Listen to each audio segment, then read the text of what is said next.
Good morning, dear students. In our last lecture, we started a new poem, If, by the poet Rudyard Kipling. In that lecture, we saw the short biographical sketch of the poet as well as about the poem. In today's lecture, we are going to see the poem and analyze the poem. If, the poem that has been written by the poet Rudyard Kipling, we will go stanza by stanza and try to interpret and analyze the poem. See the stanza first. If you can keep your head when all about you are losing theirs and blaming it on you. If you can trust yourself when all men doubt you, but make allowance for their doubting too. If you can wait and not be tired by waiting or being lied about, don't deal in lies. Or being hated, don't give way to hating, and yet don't look too good nor talk too wise. This is the very first stanza of this poem, where poet Rudyard Kipling mentions this poem actually has been addressed to his son. He gives advice to his son regarding the world around him. See, if you can keep your head when all about you are losing theirs and blaming it on you. Poet Rudyard Kipling, in the very beginning of this poem, advises his son that he should keep cool and calm when others are blaming at him. कवी रुdyard Kipling कवितेच्या सुरुवातीलाच त्या ठिकाणी त्यांच्या मुलाला, ही जी कविता आहे ती त्यांच्या मुलाला ॲड्रेस केलेली आहे, संबोधित केलेली आहे. त्या कवितेच्या सुरुवातीच्या स्टाजाच्या सुरुवातीलाच त्या ठिकाणी कवी त्यांच्या मुलाला सांगतात की ज्यावेळेस लोक तुला ब्लेम करतील, द्वेष करतील तुला त्या ठिकाणी, त्यावेळेस तुला त्या ठिकाणी काय करायचं आहे, तुझं डोकं शांत ठेवायचं आहे, असा सल्ला त्यांच्या मुलाला कवी रुdyard किपलिंग या कवितेच्या माध्यमातून अगदी सुरुवातीलाच त्या ठिकाणी देतात. If you can trust yourself when all men doubt you but make allowance for their doubting too. Further poet रुdyard Kipling advises his son that you must have to trust yourself when others will blame to you, and you are required to make an allowance for their doubting. म्हणजे कवी पुढे सांगतात की, म्हणतो की तू स्वतःवर विश्वास ठेव. ज्यावेळेस लोक तुझ्यावर संशय घेतील त्यावेळेस तू स्वतःवर विश्वास ठेव आणि इतरांना तुझ्यावर त्या ठिकाणी जो काही संशय असेल, काही त्यांना त्या ठिकाणी त्यांच्या भावना असतील, त्या भावना तुझ्याविषयी, मग चांगल्या वाईट भावना असतील, वाईट भावना असतील, त्या व्यक्त करण्याचा त्यांना काय कर, तू परवानगी दे किंवा त्यांना तशा प्रकारे व्यक्त होऊ दे, असं कवी रुdyard किपलिंग त्यांच्या मुलांना या ठिकाणी पुढं ॲडवाईस करतात. If you can wait and not be tired by waiting or being lied about, don't deal in lies. Patience, waiting is the most potent factor of human life. Here, poet advises further to his son that if you can wait and not be tired by waiting, जर तुला आयुष्यामध्ये मोठं व्हायचं असेल, जर आयुष्यामध्ये तुला नाव कमवायचं असेल, तर तुला त्या ठिकाणी वेटिंग करणं आवश्यक आहे. आणि वेटिंग करत असताना तुला थकून चालणार नाही. तुला त्या ठिकाणी पेशन्स दाखवावा लागेल.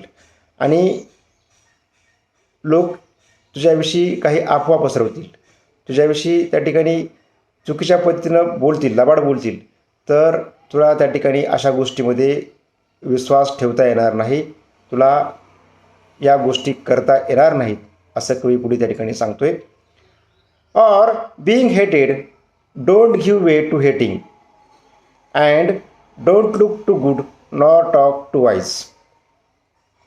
तुझा द्वेष होईल, तुझा हेवा मत्सर होईल, परंतु तू त्या ठिकाणी या द्वेषाला, या हेवा मत्सराला तुझ्यातून बाहेर काढू नको. तो त्या ठिकाणी तुला कुणी जर द्वेष केला तर त्या बदल्यात तू इतरांचा द्वेष करावंस किंवा केला पाहिजे असं वर्तन तुझं असू नये, असं पुढे त्या ठिकाणी कवी त्यांच्या मुलांना ॲडवाईस करतात, सल्ला देतात. And yet don't look too good nor talk too wise. आणि असं असलं तरी तू त्या ठिकाणी खूप चांगला आहेस, सज्जन आहेस, असं कुणालाही दाखवू नको किंवा भासवू नको, असं कवी त्या ठिकाणी पुढं सांगतात. त्याचबरोबर खूप शहाणपणाचे बोल त्या ठिकाणी तू बोलण्याचा प्रयत्न करू नकोस, असं कवी या सुरुवातीच्या स्टांजाच्या शेवटी या ठिकाणी सांगतात. This is the very first stanza of this poem. Now we will turn to the second stanza of this poem. See, if you can dream and not make dreams your master. तू स्वप्न पहा. कवी दुसऱ्या स्टांजाच्या सुरुवातीला या ठिकाणी त्यांच्या मुलांना संबोधित करताना, सल्ला देताना सांगतात की if you can dream and not make dreams your master. तू स्वप्न पहा, परंतु ते स्वप्न तुझे गुरु बनले नाही पाहिजेत. ते स्वप्न तुझ्यावर त्या ठिकाणी बंधनकारक असले नाही पाहिजेत. त्या स्वप्नांचा त्या ठिकाणी तुझ्यावर ताबा असला नाही पाहिजे, असं कवी या ठिकाणी पुढं सांगतात. If you can think and not make thoughts your aim. तू विचार कर, परंतु ते विचार तुझं अंतिम ध्येय असलं नाही पाहिजे, असं पुढं कवी या ठिकाणी सांगतात. If you can meet with triumph and disaster and treat those two impostors just the same. आयुष्यामध्ये त्या ठिकाणी जीवन जगत असताना जय पराजय, सुख दुःख त्या ठिकाणी येत असतात, परंतु या दोन्ही गोष्टीला, सुखदुःखाला, जय पराजयाला त्या ठिकाणी तू समान पद्धतीनं त्या ठिकाणी काय कर, ट्रीट कर, त्या ठिकाणी त्याचं निरासन कर, असं कवी या ठिकाणी पुढे सांगतात. If you can bear to hear the truth you have spoken, twisted by knaves to make a trap for fools. तुझे काही बोलतोस, मग ते सत्य असेल असत्य असेल, तर ते सत्य असत्य बोलणं हे दुसऱ्यांना, इतरांना त्या ठिकाणी कैचीमध्ये पकडण्याकरता किंवा त्यांना त्या ठिकाणी मूर्ख बनवण्याकरता त्याचा वापर करू नको, किंवा इतरांची फसवणूक तुझ्या बोलण्यातून होऊ नये, असा सल्ला पुढं त्या ठिकाणी त्याच्या मुलाला कवी रुdyard किपलिंग या कवितेच्या माध्यमातून देतात. Or watch the things you give your life to broken and stop and build them up with worn out tools. आयुष्यामध्ये त्या ठिकाणी जे काही जीवन जगत असतो,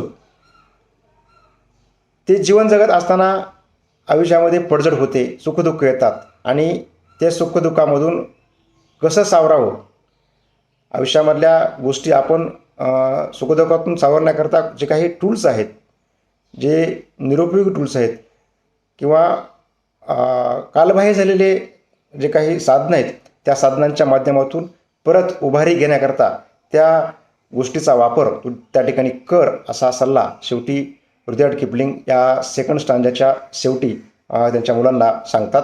नाव the stanza third of this poem.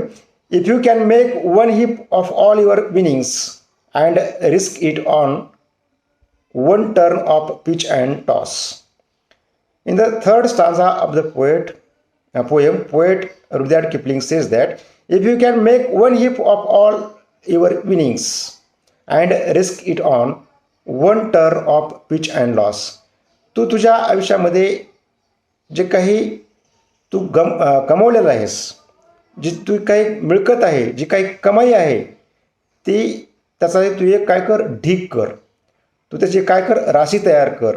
आणि ती राशी तू त्याच्या वेळेस अडचणीच्या वेळेस, तुला ज्यावेळेस केव्हा अडचण येईल त्यावेळेस तू त्याचा काय कर, त्याला रिस्क कर. रिस्क कर म्हणजे तू त्याची जोखीम घे, की मी आता खूप चांगलं कमवलं आहे, मी त्या ठिकाणी नाव कमवलं आहे, प्रतिष्ठा कमवली, म्हणून त्या ठिकाणी तू त्याच्यात न राहता तू त्याची जोखीम घे आयुष्यामध्ये आणि त्याचा वापर तू कर, असं कवी या ठिकाणी स्टांजा 3च्या सुरुवातीला या ठिकाणी सांगतात. And lose and start again at your beginnings. आणि जे काही तू कमवलं आहेस तर ते चांगल्या कारणाकरता जर गेलं तर त्या ठिकाणी तुला खचून जाण्याची गरज नाही.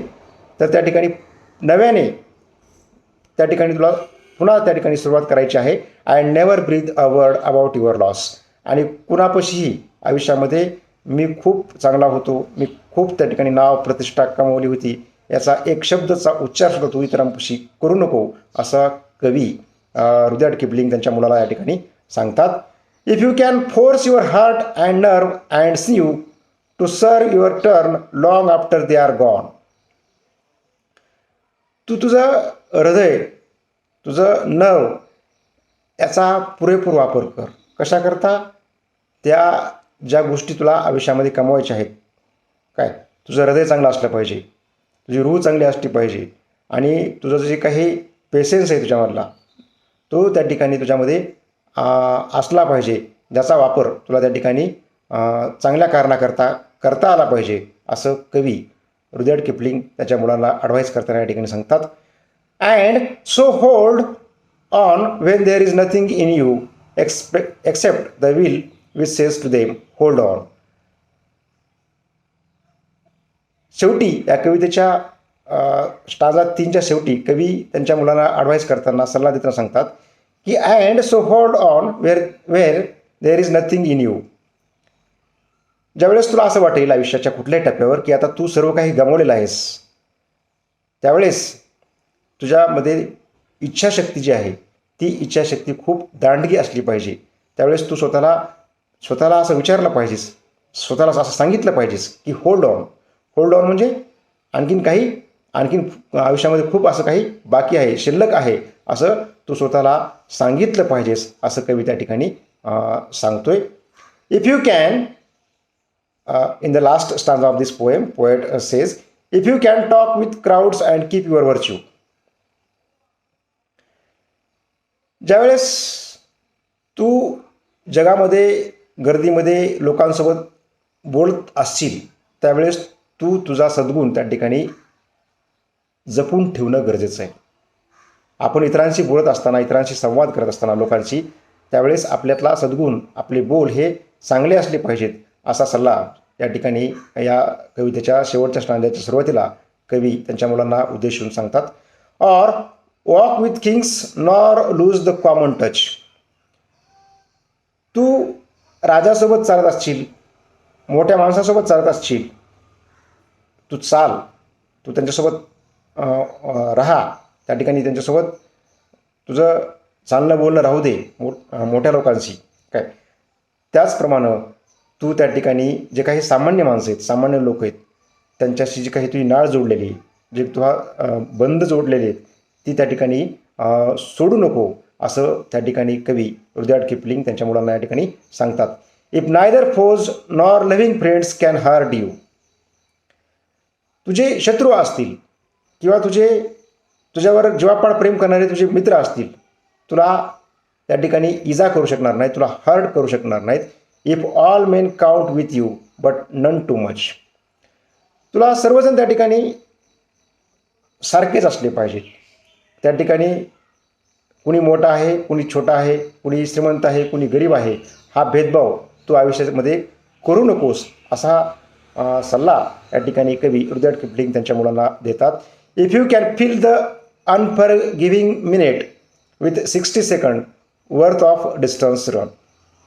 तू त्या ठिकाणी न विसरणाऱ्या, न माफ करता येणारा जो काही वेळ आहे, जो काही मिनिट आहे, जे काही 60 सेकंद आहेत, ते त्या ठिकाणी भरून काढले पाहिजेत. काय केले पाहिजेत? तू त्या ठिकाणी ते भरून काढले पाहिजेत. कारण का सुखदुःखाची जर आपण गोळाबेरीज करत बसलो तर सुखापेक्षा दुःखच हे त्या ठिकाणी आयुष्यामध्ये जास्त असतात. आणि म्हणून त्या ठिकाणी जीवन जगत असताना तू दुःखाचा जर हिशेब करत बसलास तर आणखीन त्या ठिकाणी काय होईल? दुःख वाट्याला येतील. त्याच्यामुळं कवी या ठिकाणी सांगतात की if you can feel the unforgiving minute with 60 seconds worth of distance run. आणि म्हणून तू दुःखाचा हिशेब त्या ठिकाणी करत बसू नकोस, असं कवी या ठिकाणी सांगतात. Yours is the earth and everything that's in it and which is more you will be a man my son. ही जी काही पृथ्वी आहे, ही जी काही जग आहे, हे जे काही विश्व आहे, ते सर्व तुझ्याकरता आहे. या पृथ्वीवर या जगामधलं जे काय आहे ते तुझ्याकरता आहे. And which is more you will be a man my सन. आणि त्यापेक्षा जास्त तू एक मनुष्य आहेस, तू माझा मुलगा आहेस, असा सल्ला, एक संदेश या कवितेच्या माध्यमातून कवी रुdyard किपलिंग त्यांच्या मुलाला उद्देशून या ठिकाणी ही कविता कवी रुdyard किपलिंगनं लिहिलेली आहे. This is the meaning of this poem. हा या कवितेचा जो काही अर्थ आहे तो या कवितेच्या माध्यमातून आपण या ठिकाणी पाहिलेला आहे. In our next lecture we will go through the glossary and the question answer section of this poem. All of you are required to go through this video which I am going to upload on YouTube as well as a WhatsApp group which has been prepared for the students of TYBA English compulsory. And at the same time you are required to make your presentee. You are required when you are going to view this video, automatically your present is getting recorded. So do watch this video and make your presentee. That's all for today's lecture. Thank you.